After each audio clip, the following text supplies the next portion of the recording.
Hello बच्चों, आज के इस वीडियो लेक्चर में हम लोग फिजिक्स को समझेंगे। यानी फिजिक्स की अंडरस्टैंडिंग को बेहतर करने के लिए हमें क्या करना पड़ेगा, फिजिक्स की डेफिनेशन क्या है, फिजिक्स क्या है जिसे हम पढ़ते हैं, चाहे वो क्लास 11th की हो, क्लास 12th की हो, बीएससी, एमएससी या किसी भी क्लास की हो। इवन जो फर्स्ट क्लास में हम लोग पढ़ते हैं साइंस को, सेकंड में, थर्ड में, फोर्थ में, किसी भी क्लास में हम साइंस को पढ़ें या फिजिक्स को पढ़ें, वो है क्या, उसकी डेफिनेशन क्या है, समझते हैं। फिजिक्स,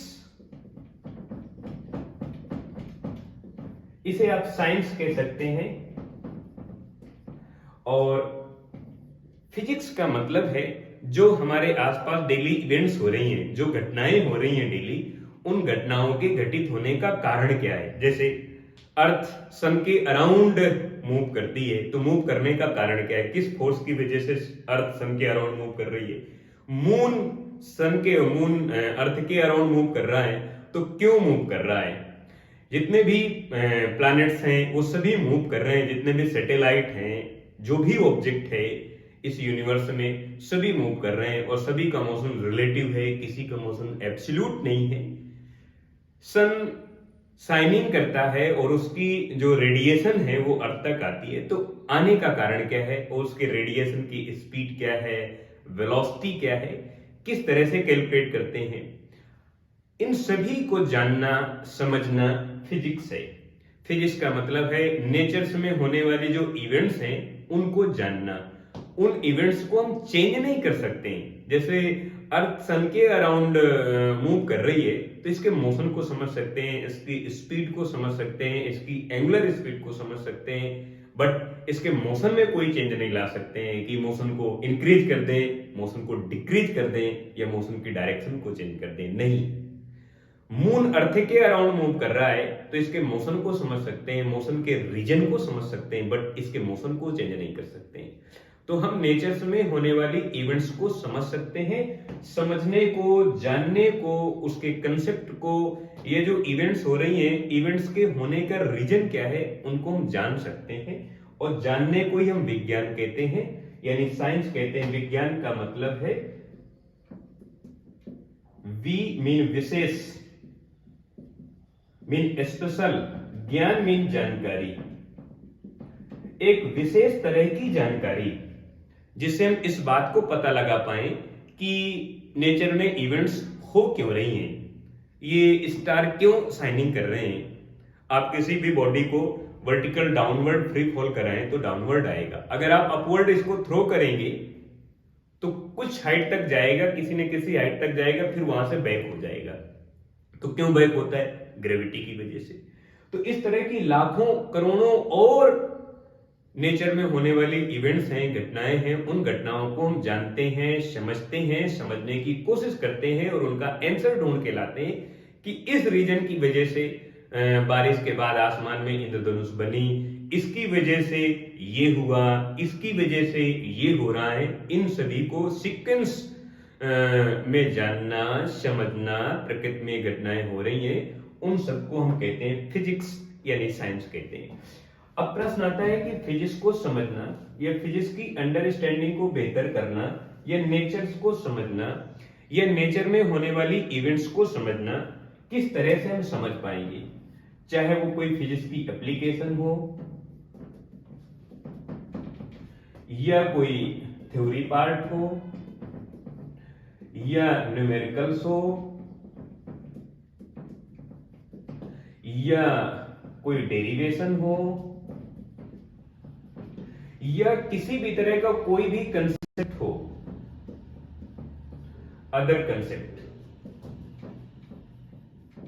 किसी भी तरह का कोई भी कंसेप्ट हो, इस कंसेप्ट को जानने के लिए, समझने के लिए, फिजिक्स में अपनी अंडरस्टैंडिंग को बेहतर करने के लिए, समझ को अच्छी करने के लिए क्या करना चाहिए। मेरे पास कुछ नियम है, उन नियम को मैं आपके साथ साझा कर रहा हूं, बता रहा हूं कि आपको अगर नेचर्स को समझना है या नेचर्स में होने वाली इवेंट्स को समझना है, नेचर्स के रूल को समझना है, लॉ को समझना है, फिजिक्स को समझना है, फिजिक्स की एप्लीकेशन को समझना है, फिजिक्स के कंसेप्ट को समझना है, फिजिक्स के नियमों को समझना या प्रकृति के नियमों को समझना किसी खेल के नियमों को समझने जैसा है, किसी गेम के नियमों को समझने जैसा है। कैसे? जैसे कोई खिलाड़ी, कोई प्लेयर्स किसी गेम के रूल्स को समझने में जल्दबाजी कर जाए, लापरवाही कर जाए, तो संभवतः वह खेल के नियमों को ठीक तरीके से नहीं समझ पाएगा और समझने से वंचित रह जाएगा। चाहे वो क्रिकेट के रूल्स हों या किसी चेस के रूल हों या फुटबॉल के हों या किसी भी तरह का कोई भी गेम हो, हर गेम के अपने रूल होते हैं।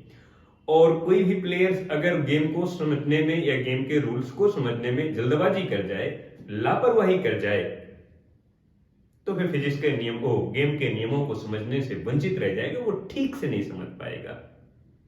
ठीक इसी तरह से आपको फिजिक्स को समझना है, फिजिक्स के नियमों को समझना है, तो जल्दबाजी नहीं करना है। अगर आप जल्दबाजी कर गए तो फिजिक्स के नियमों को आप ठीक से नहीं समझ पाएंगे और कंसेप्ट क्लियर नहीं हो पाएगा, कुछ कमी रह जाएगी और आपका डाउट बना रह पाएगा। इसलिए जब भी किसी टॉपिक को पढ़ें तो ठीक से पढ़ें, उसमें समय दें और कंसेप्ट क्लियर करें कि इसका ये मतलब है। कैसे? जैसे मैं आपको समझा रहा हूं, आपको न्यूटन्स नियम के एप्लीकेशन को सॉल्व करना है, न्यूटन्स नियम के न्यूमेरिकल्स को सॉल्व करना है, आपको एफबीडी बनाना है डायग्राम के, तो सबसे पहले न्यूटन्स की थ्योरी को कंप्लीट करना चाहिए, आपको पढ़ना चाहिए। न्यूटन्स के जो नियम हैं, चाहे वो फर्स्ट लॉ हो या सेकंड हो या थर्ड हो, उसकी थ्योरी पार्ट आपकी बेहतरीन होनी चाहिए। अगर आपको थ्योरी नहीं, कंसेप्ट क्लियर है थ्योरी का, तो आप न्यूमेरिकल नहीं कर पाएंगे, आपसे बनेगा ही नहीं, आप डेरिवेशन नहीं कैलकुलेट कर पाएंगे, आप ग्राफ नहीं बना पाएंगे, आप उसके कंसेप्ट को ही नहीं समझ पाएंगे। तो पहले हम बेसिक चीजों को समझते हैं और फिर इसके बाद हम धीरे धीरे उसमें अपनी समझ को बेहतर करते जाते हैं। जल्दबाजी नहीं करना है, अगर आप जल्दबाजी कर गए तो काम खत्म, फिर आप वंचित रह जाएंगे। जैसे कि कोई खिलाड़ी जल्दबाजी कर जाए तो गेम के रूल्स को नहीं समझ पाएगा, ऐसे ही आप अगर जल्दबाजी कर गए फिजिक्स को समझने में तो फिजिक्स को आप ठीक तरीके से नहीं समझ पाएंगे और वो कंसेप्ट आपको नहीं मिल पाएगा जो मिलना चाहिए या जो आपके लिए जरूरी है फिजिक्स की समझ को बेहतर करने के लिए। अब इसमें से मेरा एक स्टेटमेंट है, मेरी समझ ये है कि कोई भी साइंटिस्ट या कोई भी फिजिसिस्ट, कोई भी भौतिकविद फिजिक्स को इसलिए नहीं समझता है कि वो उपयोगी है, तकनीकी की दृष्टि से उपयोगी है, बल्कि वो इसलिए समझता है क्योंकि उसको इसमें आनंद मिलता है। नेचर्स का अध्ययन, नेचर्स की स्टडी इसलिए करता है क्योंकि फिजिसिस्ट को, भौतिकविद को, वैज्ञानिक को प्रकृति का अध्ययन करने में, प्रकृति को जानने में, समझने में आनंद महसूस होता है, इसलिए वो प्रकृति का अध्ययन करता है क्योंकि प्रकृति सुंदर है।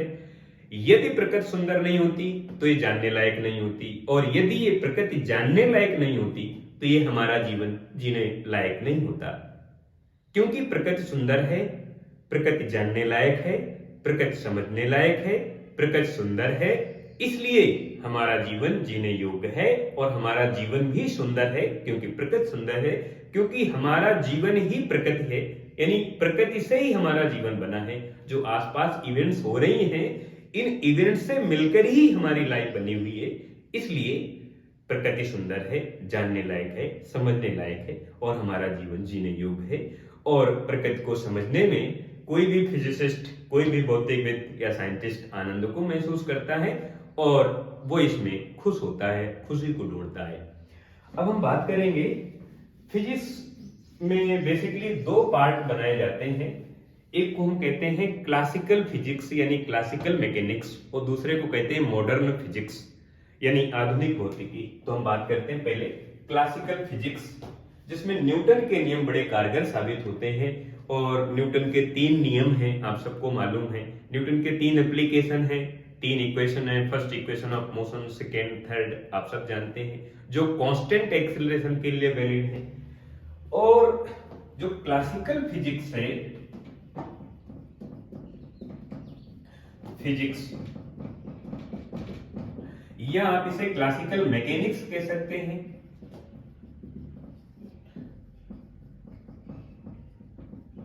या आप इसे न्यूटोनियन फिजिक्स कह सकते हैं, न्यूटोनियन मैकेनिक्स कह सकते हैं, बिकॉज यहां पर न्यूटन के जो नियम है, न्यूटन के जो एप्लीकेशन है, बड़े कारगर साबित होते हैं। तो आप इसको न्यूटोनियन फिजिक्स कह सकते हैं,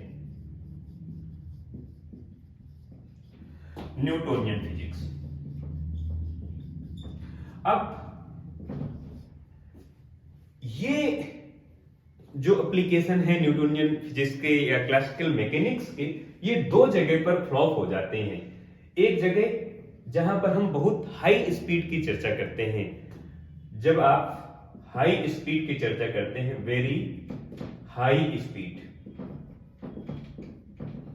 और कितनी हाई स्पीड ये भी तो मालूम होना चाहिए।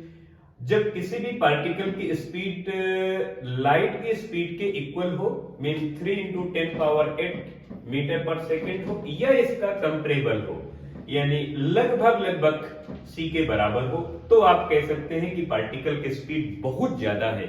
और जब आप हाई स्पीड की चर्चा करते हैं तो न्यूटन्स की जो एप्लीकेशन है, जो क्लासिकल मैकेनिक्स में एक बेस का काम करते हैं, बड़े कारगर साबित होते हैं, वो यहां पर आके फ्लॉप हो जाते हैं जब आप हाई स्पीड की चर्चा करते हैं। अगर कोई पार्टिकल बहुत तेजी से गति कर रहा है, और कितना तेजी से गति कर रहा है, हमारे पास जो ट्रेन्स होती हैं, रेलगाड़ी होती हैं, उनकी मैक्सिमम स्पीड मान के चलो कि बहुत अच्छी क्वालिटी की जो ट्रेन्स होगी वो 100 किलोमीटर 200 किलोमीटर पर आवर चलेगी।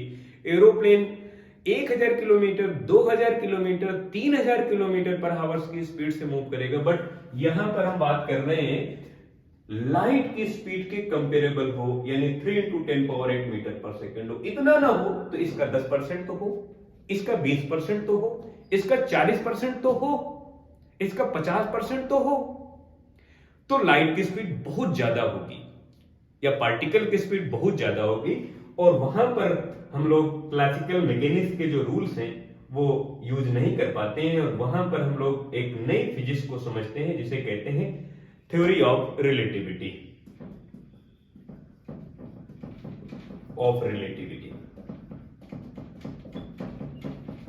यहां पर फिजिक्स की एक नई ब्रांच बनती है और उस ब्रांच का नाम होता है थ्योरी ऑफ रिलेटिविटी। ये आइंस्टीन